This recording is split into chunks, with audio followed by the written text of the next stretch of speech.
छोटे से गांव में, जहां सूरज की पहली किरण खेतों को सुनहरा बना देती थी, वहां एक गांव था जिसका नाम था रामपुर।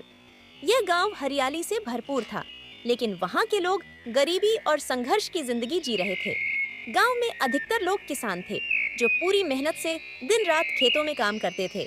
लेकिन प्रकृति की मार और बिचौलियों के शोषण के कारण उन्हें अपनी मेहनत का उचित फल कभी नहीं मिलता था। गांव के लोग ईमानदार और मेहनती थे। रामपुर में करीब 100 घर थे, जिनमें अधिकतर कच्चे मकान थे। बरसात में इन मकानों की हालत खराब हो जाती थी। गांव में एक छोटा सा स्कूल था, जहां सिर्फ कक्षा 5 तक पढ़ाई होती थी। बच्चों को आगे की पढ़ाई के लिए पास के कस्बे जाना पड़ता था, लेकिन गरीबी के कारण बहुत कम बच्चे ही पढ़ाई पूरी कर पाते। रामपुर में रहने वाला रामू एक गरीब किसान था। उसके पास 2 बीघा जमीन थी, जिस पर वह साल भर अनाज उगाता था। लेकिन कभी सूखा पड़ जाता तो कभी बाढ़ उसकी फसल को बर्बाद कर देती।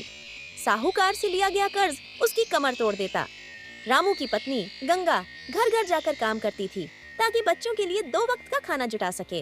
लेकिन इतनी मेहनत के बावजूद उनका पेट भरना मुश्किल था। रामू का बड़ा बेटा मोहन पढ़ाई में बहुत होशियार था, लेकिन घर की हालत देखकर उसने पढ़ाई छोड़ दी और पास के शहर जाकर मजदूरी करने लगा।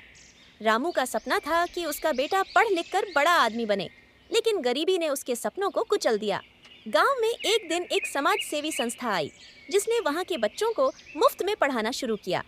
उन्होंने गांव के लोगों को जैविक खेती और पानी बचाने के नए तरीके सिखाए। धीरे धीरे लोगों ने मिलकर गांव में बदलाव लाना शुरू किया। गांव की महिलाएं स्वयं सहायता समूह बनाकर हस्तकला का काम करने लगीं।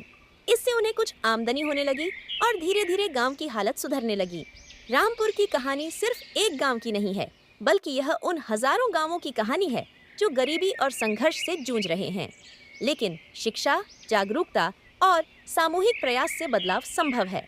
रामू और उसके जैसे कई किसान अब यह समझ चुके हैं कि आत्मनिर्भरता ही आगे का रास्ता है। आज रामपुर में उम्मीद की एक नई रोशनी दिखाई देती है।